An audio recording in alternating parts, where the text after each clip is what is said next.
This is the story of a man named Stanley. Stanley worked for a company in a big building where he was employee number 427. Employee number 427's job was simple. He sat at his desk in room 427 and he pushed buttons on a keyboard. Orders came to him through a monitor on his desk, telling him what buttons to push, how long to push them, and in what order. This is what employee 427 did every day of every month of every year. And although others might have considered it soul-rending, Stanley relished every moment that the orders came in, as though he had been made exactly for this job. And Stanley was happy. And then one day, something very peculiar happened. Something that would forever change Stanley. Something he would never quite forget. He had been at his desk for nearly an hour when he realized that not one single order had arrived on the monitor for him to follow. No one had showed up to give him instructions, call a meeting, or even say hi. Never in all his years at the company had this happened, this complete isolation. Something was very clearly wrong. Shocked, frozen solid, Stanley found himself unable to move for the longest time. But as he came to his wits and regained his senses, he got up from his desk and stepped out of his office.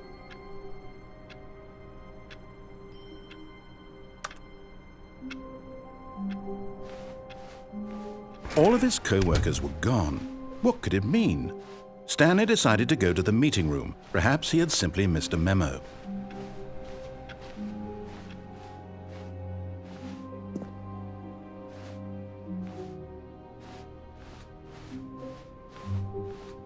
When Stanley came to a set of 2 open doors, he entered the door on his left.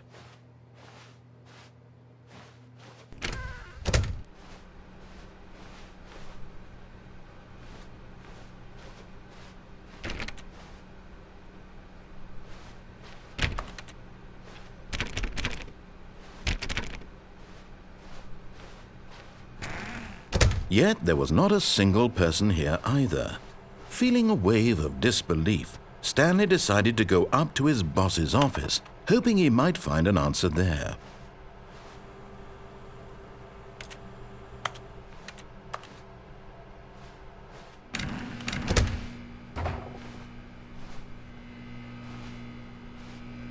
Stanley stepped into the broom closet, but there was nothing here, so he turned around and got back on track.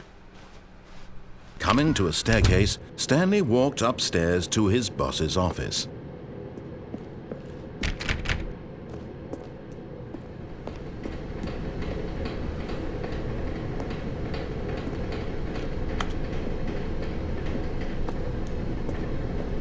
But Stanley just couldn't do it.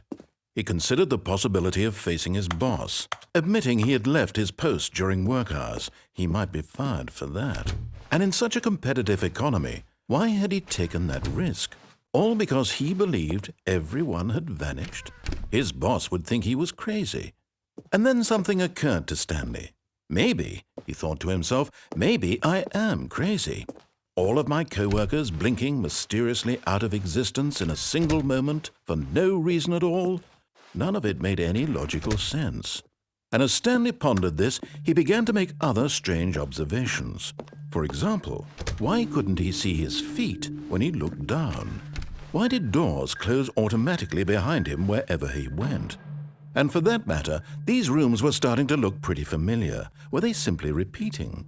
No, Stanley said to himself, this is all too strange. This can't be real.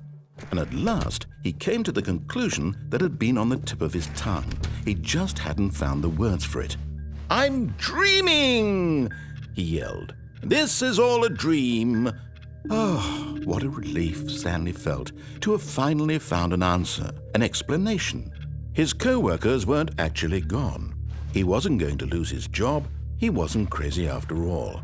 And he thought to himself, I suppose I'll wake up soon. I'll have to go back to my boring real-life job pushing buttons. I may as well enjoy this while I'm still lucid. So, he imagined himself flying and began to gently float above the ground. Then he imagined himself soaring through space on a magical starfield, and it too appeared. It was so much fun, and Stanley marveled that he had still not woken up. How was he remaining so lucid? And then perhaps the strangest question of them all entered Stanley's head. One he was amazed he hadn't asked himself sooner. Why is there a voice in my head dictating everything that I'm doing and thinking?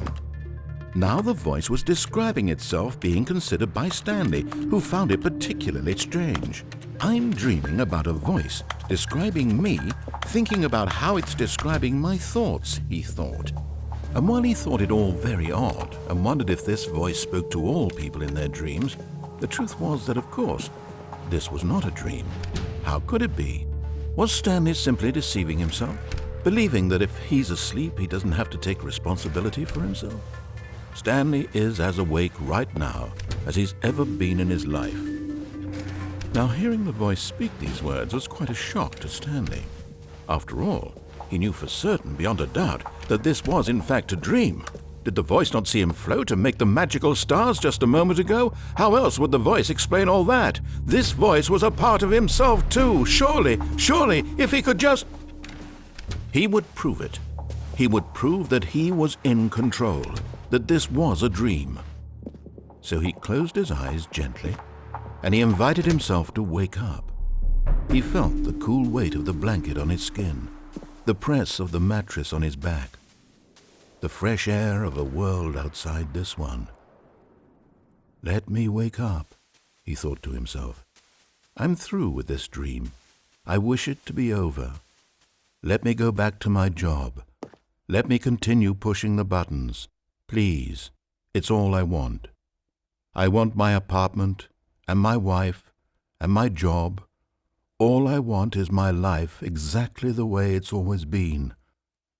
My life is normal. I am normal.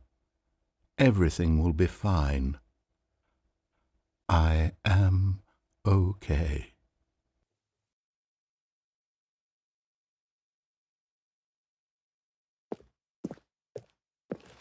Stanley began screaming. Please, someone, wake me up. My name is Stanley. I have a boss. I have an office. I am real. Please, just someone tell me I am real. I must be real. I must be. Can anyone hear my voice? Who am I? Who am I? And everything went black.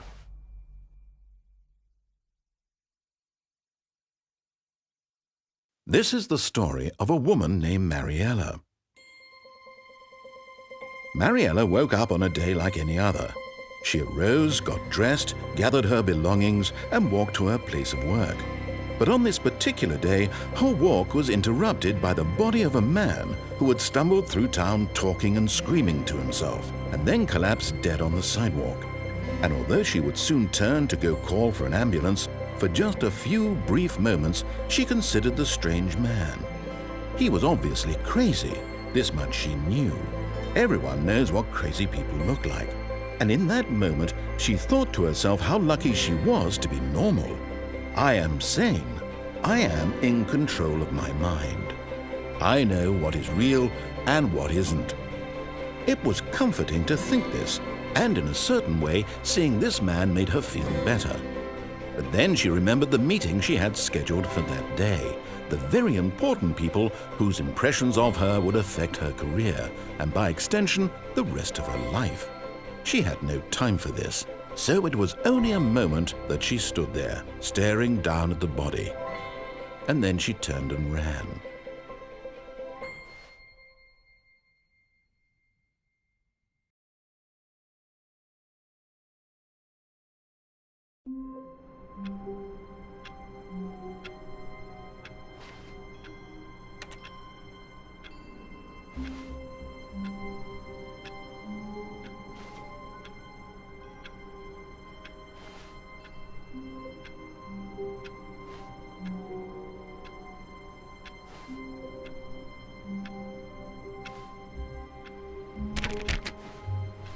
All of his co-workers were gone.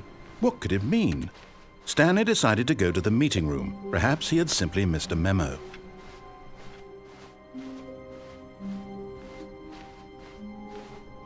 When Stanley came to a set of 2 open doors, this was not the correct way to the meeting room, and Stanley knew it perfectly well. Perhaps he wanted to stop by the employee lounge first, just to admire it. Ah, yes, truly a room worth admiring. It had really been worth the detour after all, just to spend a few moments here in this But eager to get back to business, Stanley took the first open door on his left.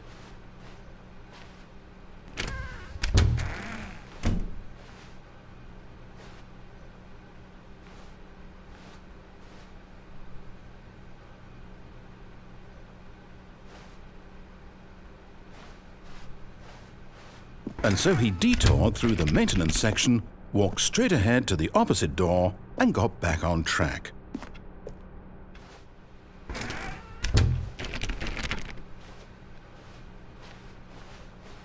Yet there was not a single person here either. Feeling a wave of disbelief, Stanley decided to go up to his boss's office, hoping he might find an answer there.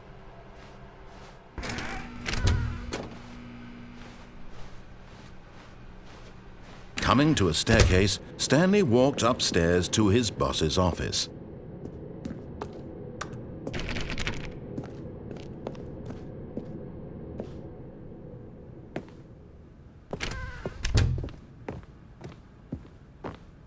Stepping into his manager's office, Stanley was once again stunned to discover not an indication of any human life.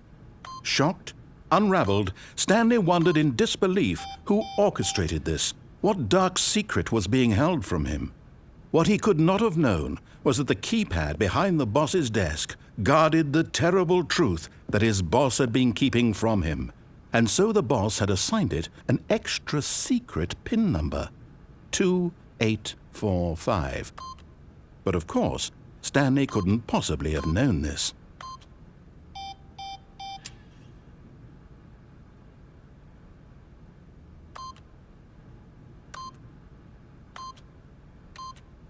Yet incredibly, by simply pushing random buttons on the keypad, Stanley happened to input the correct code by sheer luck. Amazing! He stepped into the newly opened passageway.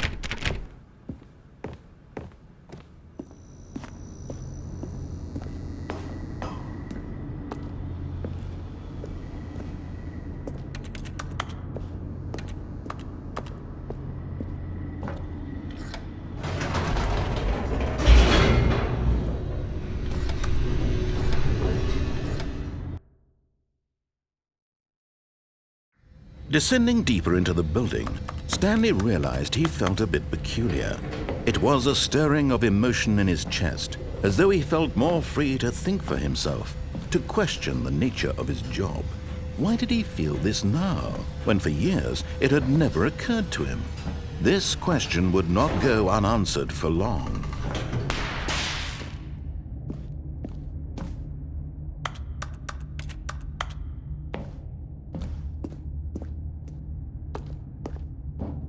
Stanley walked straight ahead through the large door that read Mind Control Facility. Although this passageway had the word Escape written on it, the truth was that at the end of this hall, Stanley would meet his violent death. The door behind him was not shut. Stanley still had every opportunity to turn around and get back on track.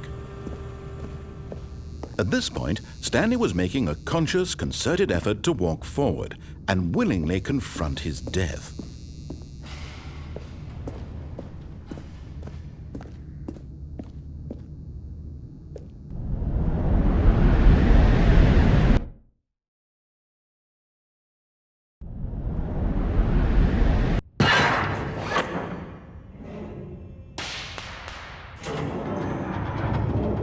As the machine whirred into motion and Stanley was inched closer and closer to his demise, he reflected that his life had been of no consequence whatsoever. Stanley can't see the bigger picture. He doesn't know the real story, trapped forever in his narrow vision of what this world is. Perhaps his death was of no great loss, like plucking the eyeballs from a blind man. And so he resigned and willingly accepted this violent end to his brief and shallow life. Farewell, Stanley.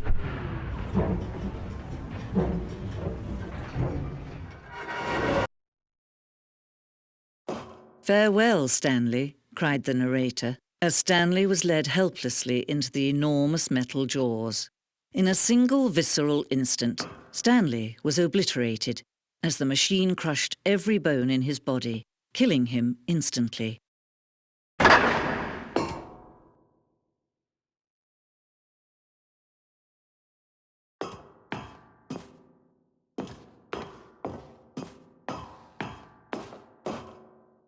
And yet it would be just a few minutes before Stanley would restart the game, back in his office, as alive as ever. What exactly did the narrator think he was going to accomplish?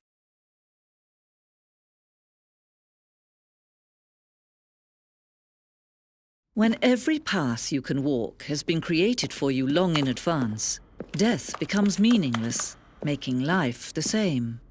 Do you see now? Do you see that Stanley was already dead from the moment he hit start?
Then he pushed them.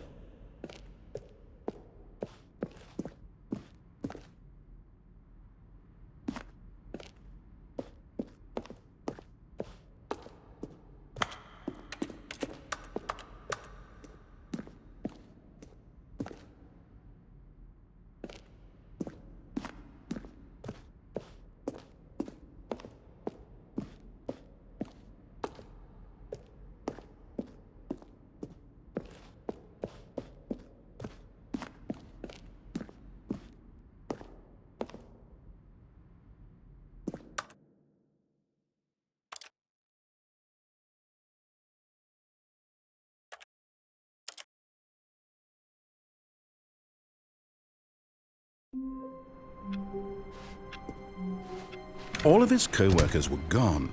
What could it mean? Stanley decided to go to the meeting room. Perhaps he had simply missed a memo.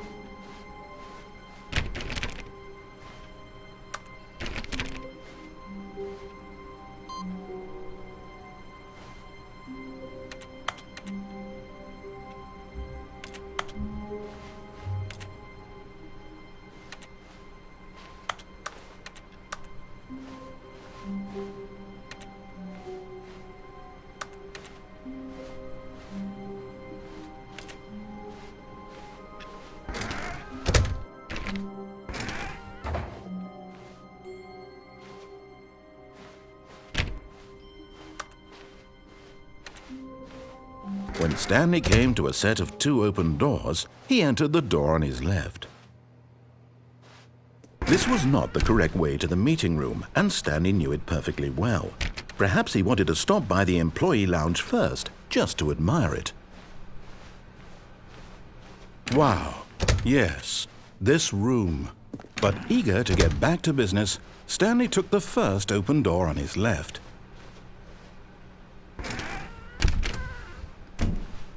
And so he detoured through the maintenance section, walked straight ahead to the opposite door, and got back on track.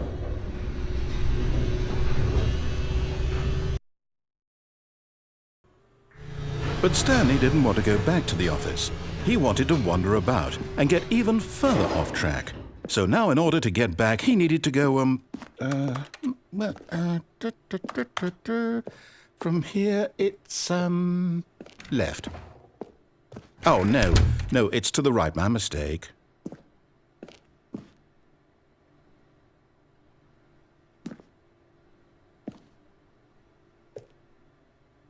No, not the right. Why would I have ever said it was to the right? What was I thinking? It's clearly... Oh dear, would you hold on for a minute, please? Now, let's see. We went down right, left, down, left, right. Yep, okay, yes. I've got it now. This story is absolutely, definitely this way.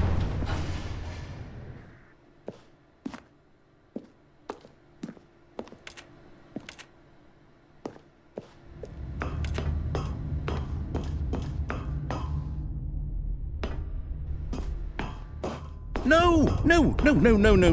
This isn't right at all. You're not supposed to be here yet. This is all a spoiler. Quick, Stanley, close your eyes. Okay.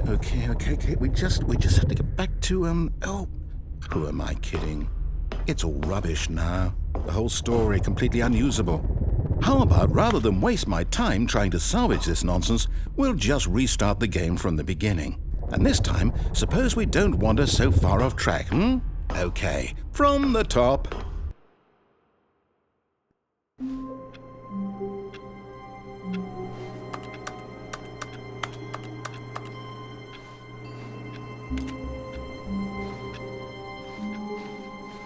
All of his co-workers were gone. What could it mean? Stanley decided to go to the meeting room. Perhaps he had simply missed a memo.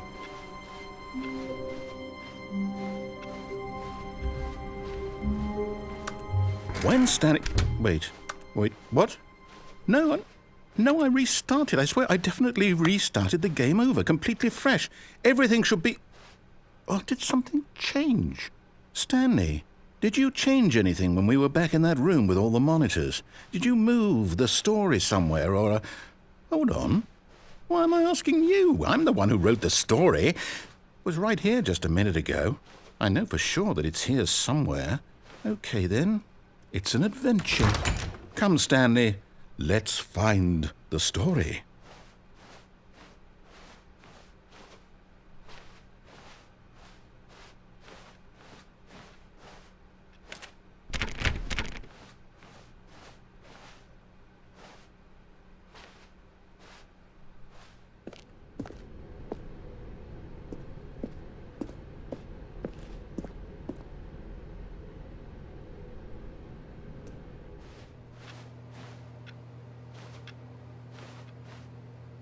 I'll say it.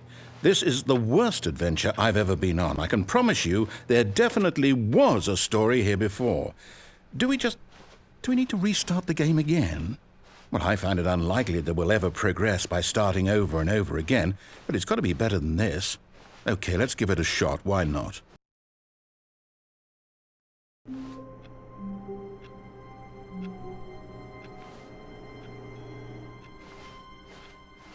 All of his co-workers were gone. What could it mean? Stanley decided to go to the meeting room. Perhaps he had simply missed a memo.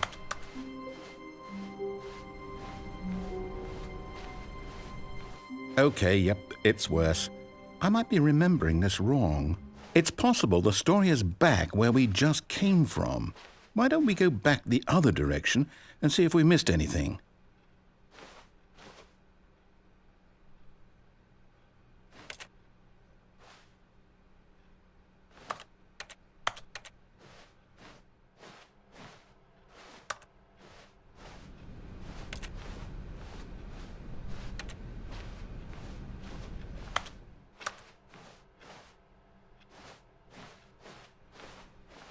Aha! I knew we'd miss something. The story. Here it comes. No, wait, never mind. Not the story. Okay, let's head back the other way and retrace our steps.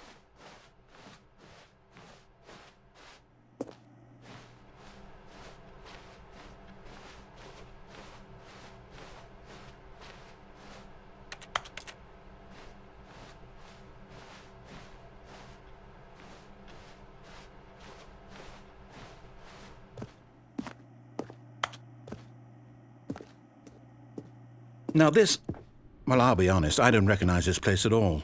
Is this the story? I don't think so. I can't quite recall, but I believe my story took place in an office building. Is that correct? Do you remember, Stanley? Well, do you know what? Since I've completely forgotten what we were supposed to be doing, how about this? You win! Congratulations! I know you put in a lot of hard work, and it really paid off, so good job. Oh, no. No, I don't feel right about this at all. We both know you didn't put in any actual work for that win. Some people win fair and square, and this was not one of those situations. Okay, I'm getting weirded out by whatever this place is. I don't care what might happen this time. I have to restart.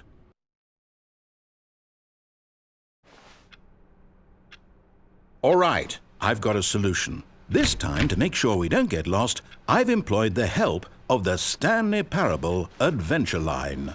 Just follow the line. How simple is that?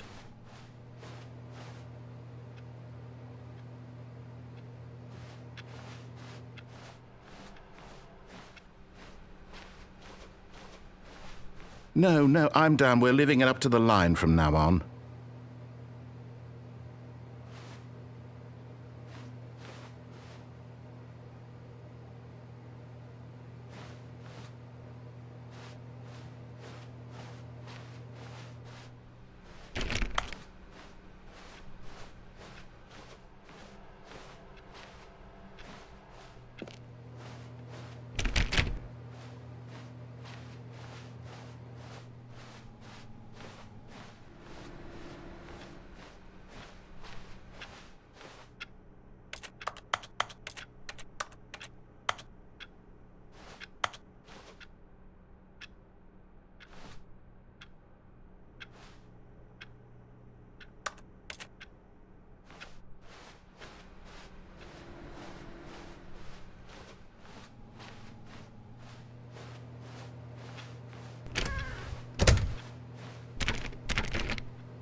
You see? The line knows where the story is. It's over in this direction. Onward, Stanley, to destiny. Though, here's a thought. Wouldn't wherever we end up be our destination, even if there's no story there? Or to put it another way, is the story of no destination still a story? Simply by the act of moving forward, are we implying a journey such that a destination is inevitably conjured into being via the very manifestation of the nature of life itself? Okay, Stanley, I need to follow this train of thought for a minute. Just stick with me. Now we can both agree that the nature of existence is in fact a byproduct of one's subjective experience of that existence, right? Okay, now if my experience of your existence rests inside of your subjective experience of this office, is this office in fact the skeleton of my own relative experiential mental subjective construct? Whoa. Hang on. That got a bit weird back there. Well, I'd like to apologize. Not sure where I was going with all that. You know what? I think what we need right now is a bit of music to lighten the mood.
Cut the music, go back and look at that fern.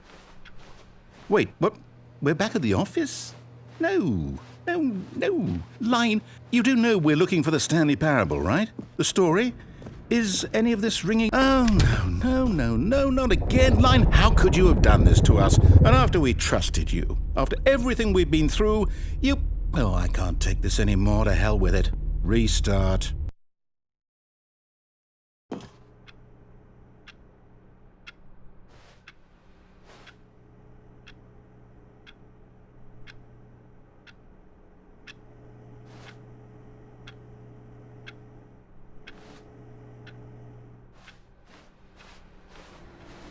You know what, Stanley?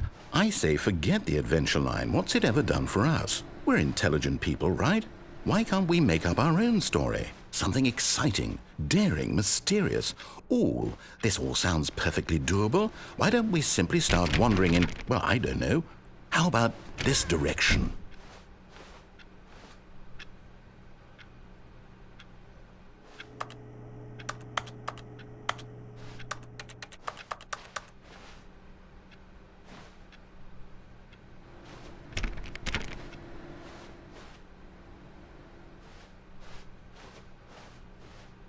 Now, yes, this is exciting. Just me and Stanley forging a new path, a new story. Well, it could be anything. What do you want our story to be? Go wild. Use your imagination. Whatever it might be, Stanley, I'm ready for it. Oh, no, not you again. Stanley, I'd also like to veto the line from having any role in our awesome new story. No lines or monitor rooms. Just don't acknowledge it. We should be fine.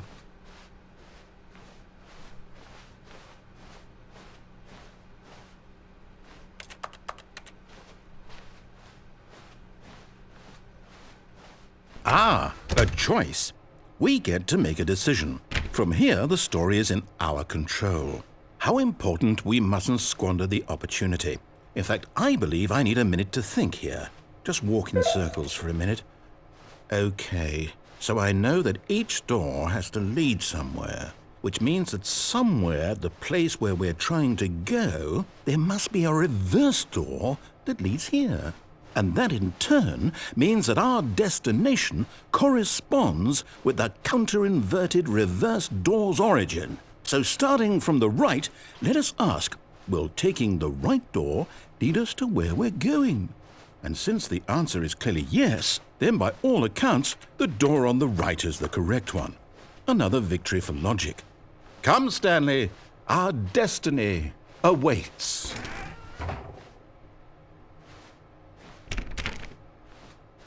Oh, hold up, what's this?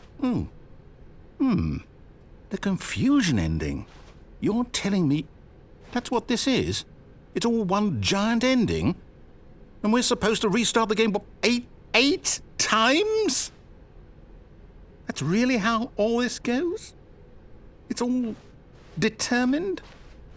So now, according to the schedule, I restart again. Then what? Am I just supposed to forget? Well, what if I don't want to forget? My mind goes blank simply because it's written here on this thing, wall. Well, who consulted me? Why don't I get to decide? Why don't I get a say in all of this? Is it really? No, it can't be. I don't want it to be. I don't want the game to keep restarting. I don't want to forget what's going on. I don't want to be trapped like this. I won't restart the game. I won't do it. I won't do it. I won't do it. And the timer stopped? Does that mean, did we do it? Did we break the cycle? The, whatever it is that made this schedule? How would we even know?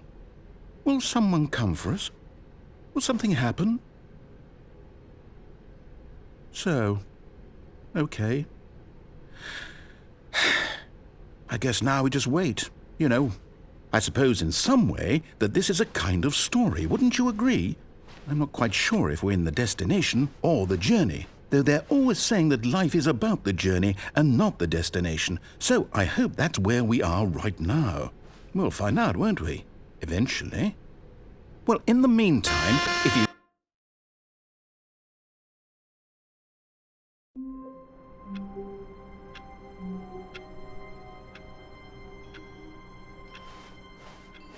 All of his co-workers were gone.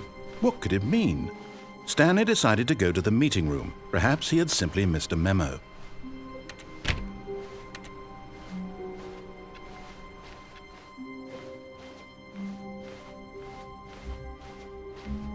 When Stanley came to a set of 2 open doors, he entered the door on his left.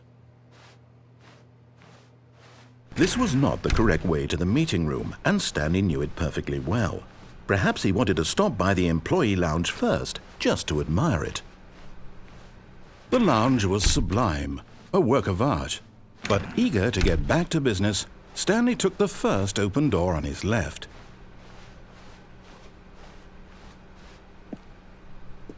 Stanley was so bad at following directions, it's incredible he wasn't fired years ago.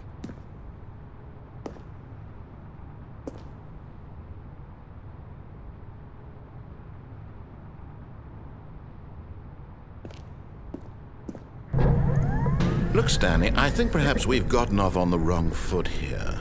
I'm not your enemy, really, I'm not. I realize that investing your trust in someone else can be difficult, but the fact is that the story has been about nothing but you all this time. There's someone you've been neglecting, Stanley. Someone you've forgotten about. Please, stop trying to make every decision by yourself. Now, I'm not asking for me. I'm asking, this is it, Stanley. Your chance to redeem yourself, to put your work aside, to let her back into your life. She's been waiting.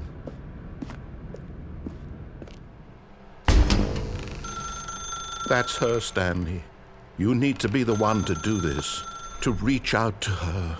If you can truly place your faith in another, then pick up the phone.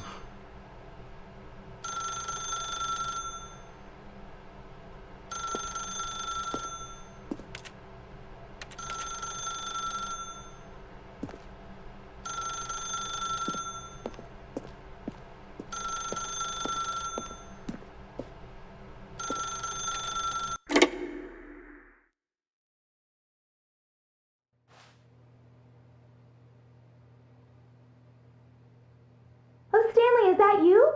Hold on, sweetie. Sorry to keep you waiting. I'm just pulling the bread out of the oven. All right. Okay, there we go. All right, now, I want you to come in and tell me all about your day. Gotcha. Oh, come on. Did you actually think you had a loving wife who'd want to commit their life to you? I'm trying to make a point here, Stanley. I'm trying to get you to see something. Come inside. Let me show you what's really going on here.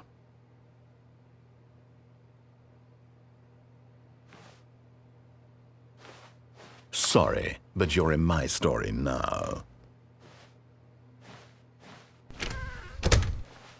This is a very sad story about the death of a man named Stanley.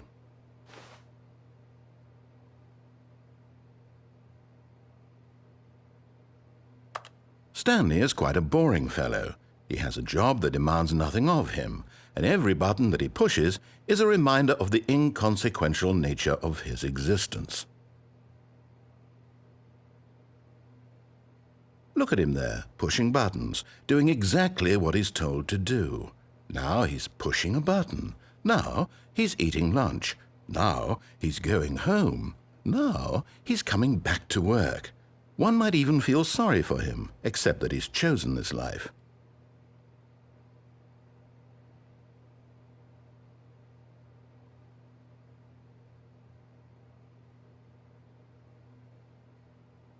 But in his mind, in his mind he can go on fantastic adventures. From behind his desk, Stanley dreamed of wild expeditions into the unknown, fantastic discoveries of new lands. It was wonderful, and each day that he returned to work was a reminder that none of it would ever happen to him.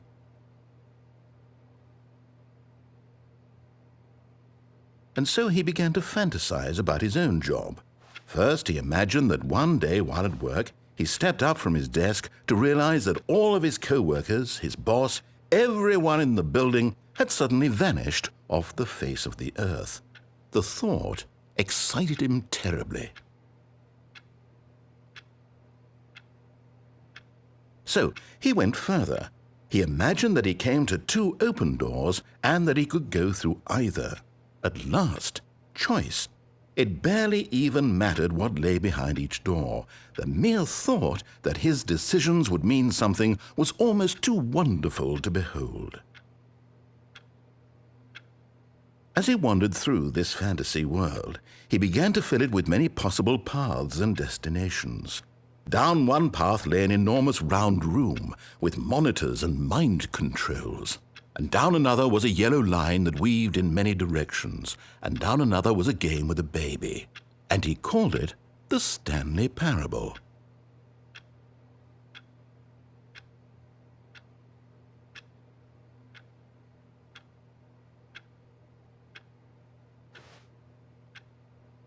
It was such a wonderful fantasy, and so in his head he relived it again, and then again, and again, over and over, wishing beyond hope that it would never end, that he might always feel this free.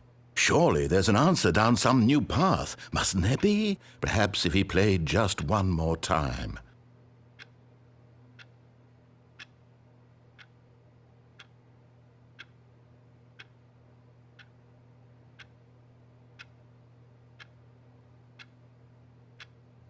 But there is no answer. How could there possibly be? In reality, all he's doing is pushing the same buttons he always has. Nothing has changed. The longer he spends here, the more invested he gets, the more he forgets which life is the real one. And I'm trying to tell him this, that in this world he can never be anything but an observer, that as long as he remains here, he's slowly killing himself. But he won't listen to me. He won't stop. Here, watch this. Stanley, the next time the screen asks you to push a button, do not do it.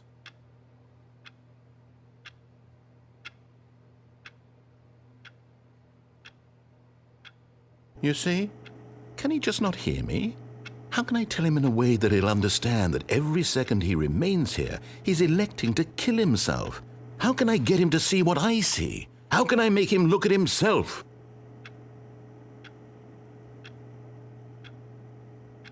I suppose I can't, not in the way I want him to. But I don't make the rules. I simply play to my intended purpose, the same as Stanley. We're not so different, I suppose. I'll try once more to convey all this to him. I'm compelled to. I must. Perhaps, well, maybe this time he'll see. Maybe this time. And I tried again, and Stanley pushed a button. And I tried again, and Stanley pushed a button.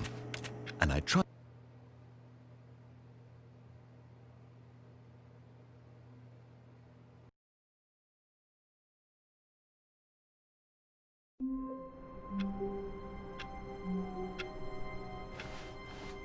Stanley had never seen the office this brightly lit.